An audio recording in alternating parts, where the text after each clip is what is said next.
This is the 114 SP2. It is considered to be one of the rarest tier 10 vehicles to ever get your hands on in World of Tanks Blitz.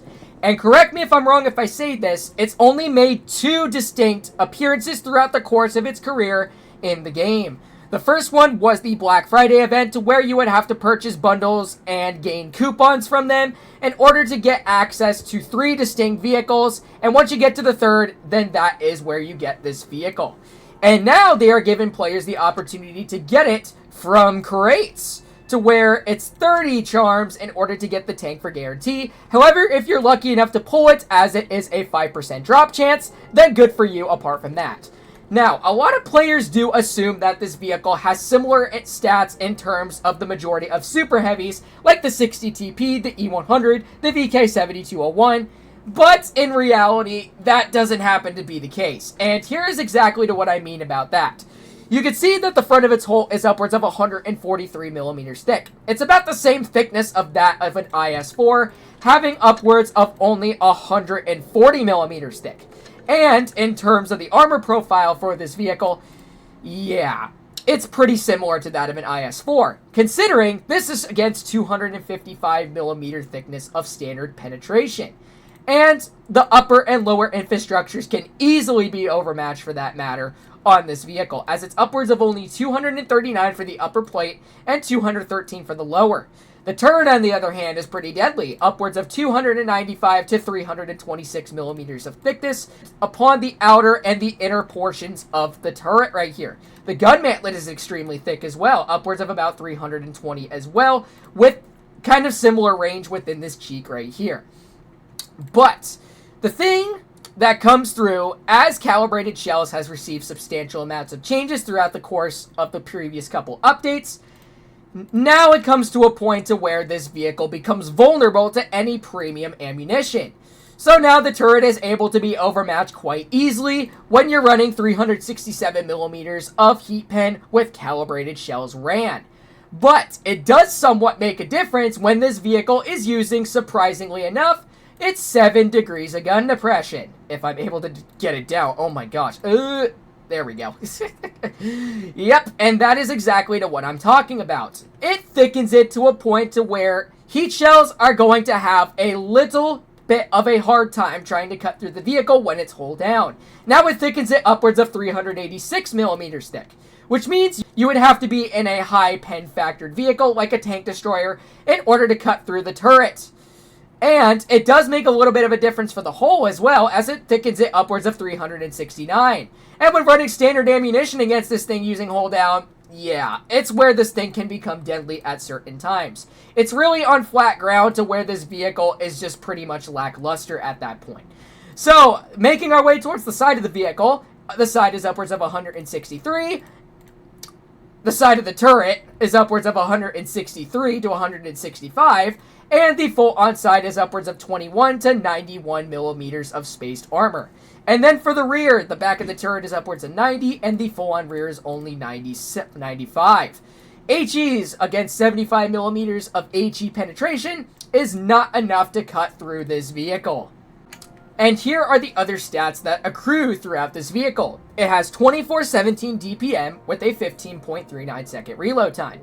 However, the penetration is very solid, even the average damage output. 275 on the standard, 367 on the premium, and 75 on the high explosive. And then the average damage is 620 on the standard, 520 on the premium, and 870 on the high explosive. And then this is the start to where the potential downsides come to play with this vehicle. You can see it only has a 4.8 second aiming time with 0.331 dispersion, even when running refined gun and enhanced gun length drive, as both mechanics have received changes as well throughout World of Tanks Blitz, making it to a point to where certain shells upon your aiming reticle are going to aim exactly to where the reticle is pointed at. But for the majority of this vehicle right here, it doesn't happen to be the case. Even when you're fully aimed in, or like when your reticle is like fully aimed on out, your shells are going to be flying everywhere regardless, which is kind of terrible in consideration to this vehicle right here.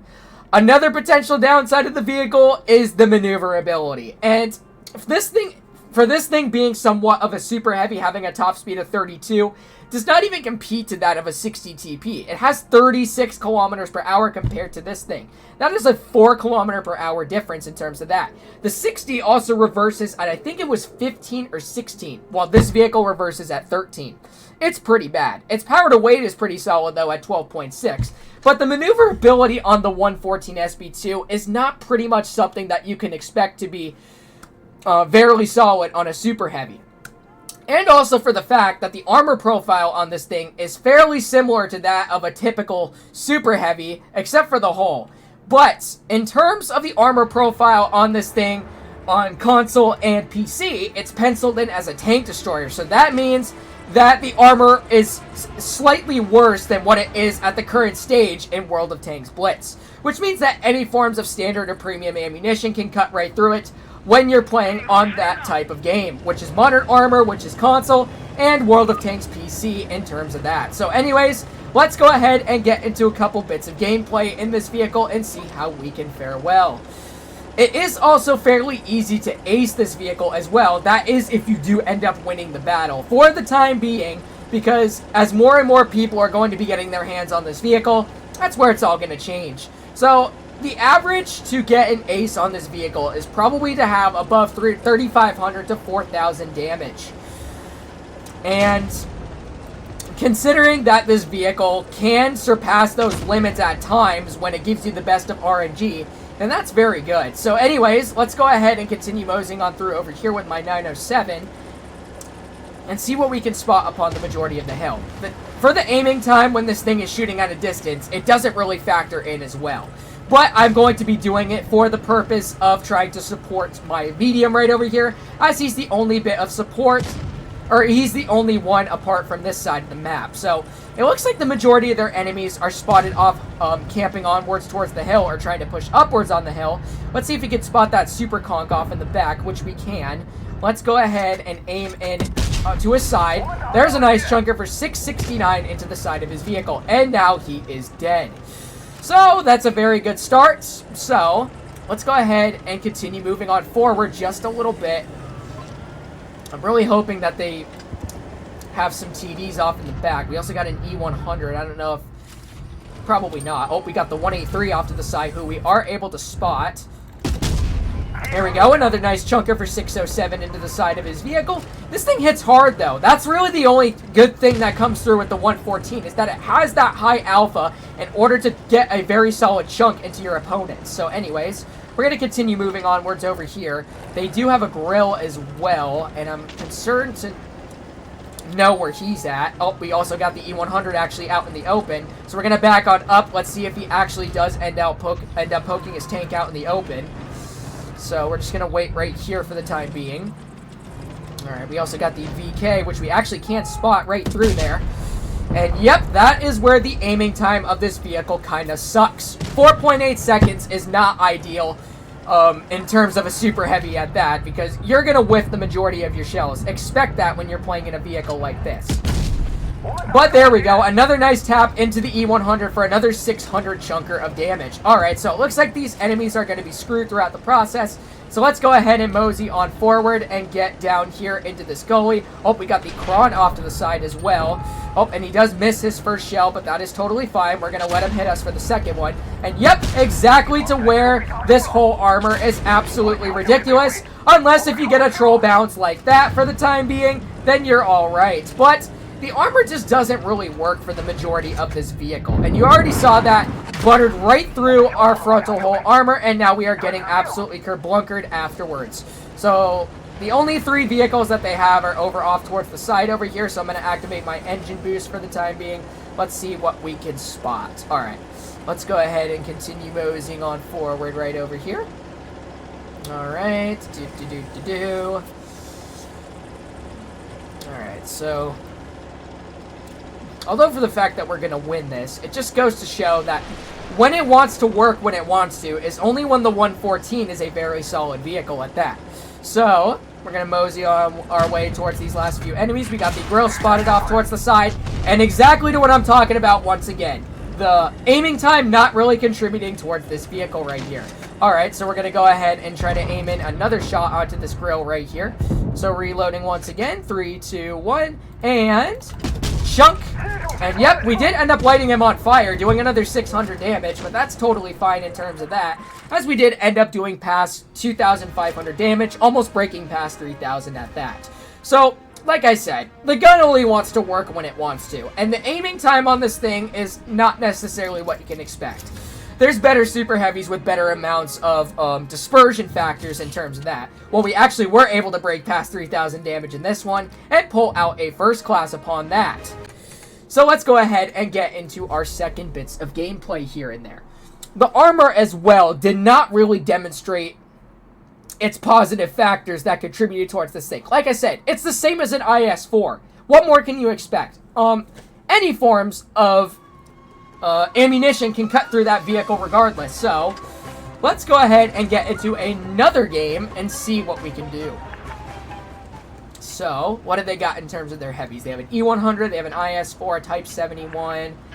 Alright, let's go ahead and mosey onwards over here towards the left. It looks like we got one of my clan members that's playing with us too, interestingly enough. So let's go ahead and mosey on through over here and see what we can spot. Now, the thing about this vehicle is using its 7 degrees of gun depression on a ridgeline upon this one right here, for example, because for the majority of shells that your opponents would take, varying on if they don't really surpass the limit of vulnerability for the turret, then this is where the tank can become extremely deadly at that. So anyways, we already got the Chieftain Mark 6 already spotted. Let's try and get a hatching shot for 605 into his vehicle, which is very solid. Alright, we're just going to stay put right here for the time being. Alright, it's very good. Let's go ahead and put on our adrenaline. We got the IS-4 right there. We also got the Chieftain right there. Let's see if we can get another slap into him. Unfortunately not. And yep, that is exactly what I'm talking about.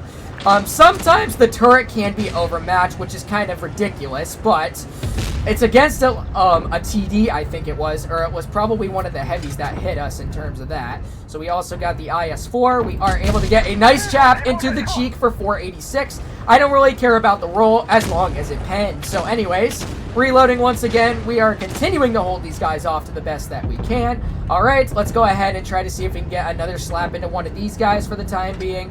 Let's go ahead. Oh, just barely misses the Type 71. So, okay, I can't complain about that. So, let's go ahead and reload once again. Type is not looking at us at the moment, which is alright. We also got the E4, and we got his hatch is exposed. Let's see if we can get a slap into the Type right there. Yep, that is exactly what I'm talking about as well.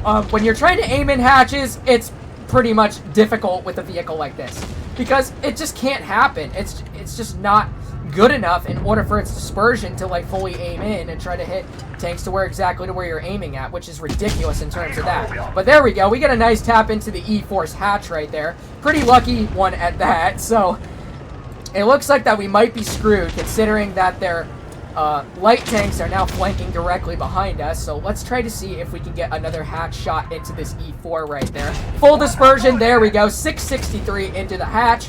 Alright, we are continuing to farm these guys out to the best that we can. So let's go ahead and put on our adrenaline, and let's see if we can get another tap into probably the Type, maybe. Or maybe even the E4 once again.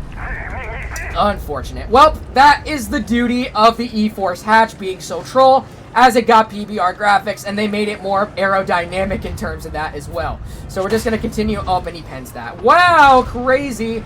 Well, I can understand, because that's premium AP for you. So anyways, we are able to spot his hatch once again. And there we go. Another example to this terrible dispersion. So let's go ahead and continue staying put right here. It looks like that we are going to win this for the time being. So, yep. And another shot at that into my upper structure. There we go. Another nice tap into him. I don't care if I got bled out for that. And yeah, all the shots that I'm taking right now are going directly right through my turret. So let's go ahead and see if my... Oh, but he does get cleared, so that gives me the opportunity to finish off the E4. That's really good. I had to guarantee the pen using AG somehow. So anyways, let's go ahead and continue reloading once again. We are past the 3,000 damage mark once again. Let's go ahead and put on our heats to guarantee the side of the turret pen. Or not. He might be moseying on back. Alright. Or not. Alright, let's see. There we go. We got the cheek of him exposed. Unfortunately, not able to pen that. There we go. We get a bounce. That's good. Alright, let's go ahead and mosey on through to this guy over here. Hopefully I can get some more bits of damage out. So, reloading. 3, 2, 1. And shunk. There we go. 595 damage. And that is another solid victory at that. Sometimes, like I said before, the gun only wants to work when it wants to. And apart from that terrible dispersion factors to me whiffing the majority of my shots upon the hatches, it really didn't factor into this tank whatsoever. However, we got an ace in this one, doing 3686 damage, and doing second on the team in terms of that. Let's go ahead and get into one more game and try to demonstrate what the 114 SP2 is capable of doing apart from its individual playstyle. So, apart from those two games, it did seem to work for the most part. However, for the time being, I am going to try to see if I can get a game that surpasses the limits of both of the first two games. So, here we are in battle number 3. Of course, it had to be Canal at that. So, in terms of their heavies, they have another 114. They have a E100 and IS-7. So, let's see how we can fare well in this one. I like to go ahead and chillax over upon this side of the map right over here. Unless if I want to go ahead and mosey on through right over here and see what we can spot. So, it looks like some of my vehicles are heading on over towards the side. I myself am actually going to go downhill over here and see what we can do. This would be a pretty good spot, actually, just to spot out some of their vehicles. And I am spotted for that matter as well, which we got the grill right over there. And a nice chunker for 801 into his vehicle as he was not running Spoilwiner. And surprisingly enough, we do get a bounce as we angled it properly on that other 114 for that matter of fact. Alright, so we're going to stay put right here. We're going to try to see if these vehicles are going to continue poking on outwards. So it looks like the IS-7's moseying on through. Alright, we're just going to kind of plant ourselves right here for the time being. There's the Waffentrager. Let's see if he backs up. Which he does, and another 800 damage taken out of his vehicle. This thing really hits hard, especially when using its AGs, and you hit the right spot on the certain majority part of the vehicle. So, there we go. Our team is able to get a nice clear into them. Alright, so that's going to give me the opportunity to move on forward just a little bit. Let's see if the T-30 is actually going to poke on out for the time being. Probably not going to be the case, so I'm going to go ahead and mosey on forward just a little bit towards these two enemies right over here. Okie dokie. We got the 60 spotted right there. We also got the E100 right there. He's probably pointing his side if I'm not mistaken, which he is. And there we go. 617 chunker into his vehicle. Alright, we're going to reload once again. He is going to try to tunnel us to the best that he can. So, 5, 4, 3, 2, 1. Alright, let's go ahead and... Oh, I tried to overmatch the engine deck, but that's totally fine, as he missed his shell throughout the process. Alright, so we're going to go ahead and reload once again and see if we can get another tap into this E100 right there. We do have a little bit more solid bits of DPM than he does. Wow, crazy that bounced. Alright, we're going to kind of angle our vehicle right here. We're going to point our gun directly in on him so he has a hard time trying to pen us. There we go. Very nice bounce at that. Alright. So we're going to go ahead and point out a heat shell, or pull in a heat shell at that, and pen him right in the turret for 566. Reloading once again, we're going to point our gun in on him once again, so he has a little bit of trouble trying to hit us, but that doesn't end up being the case as he's finished off. Alright, so all that's left is the enemy 60 that's chillaxing over here towards the side. Let's go ahead and mosey on through over to him and get a clearing shot into him, if we can. I'm really hoping I can get more bits of damage out than just this. So anyways, here's the 60 right here. So moseying in on him. There we go. Another nice tap into the 60 right there. We're going to reload once again. Hopefully we can get another tap into him. So reloading. Come on, gun. Come on. 5, 4, 3, 2, 1. Oh, come on. Yes, we got the clear. Beautiful. All right, so... 3 very distinct solid victories in a row, and we did surpass our limit of above 3,500 damage once again, up past 3747. This might be another ace again. Oh, surprisingly enough, it's not. I see. Okay. Well, other than that, we were able to do top on the team regardless at that, so... that is pretty much all that comes to it with the 114 SP2. Would I absolutely recommend for you to waste your life savings to go for this vehicle? I probably wouldn't. And the reason why is because it's kind of relatable to that of a typical heavy like an IS-4, considering its whole armor is pretty much non-existent to the majority of standard ammunition, and you're probably going to be so pissed off for the fact that the majority of shells that you take are not going to be to where exactly that you're aiming. That is the problem with having terrible bits of dispersion. But anyways, hopefully you guys did end up enjoying today's video, and if you did, make sure to like, comment, and subscribe to my channel, and make sure to turn on those bell notifications while at it so you don't miss out on any new videos. And I hope to see you guys in the next one. Peace out, y'all.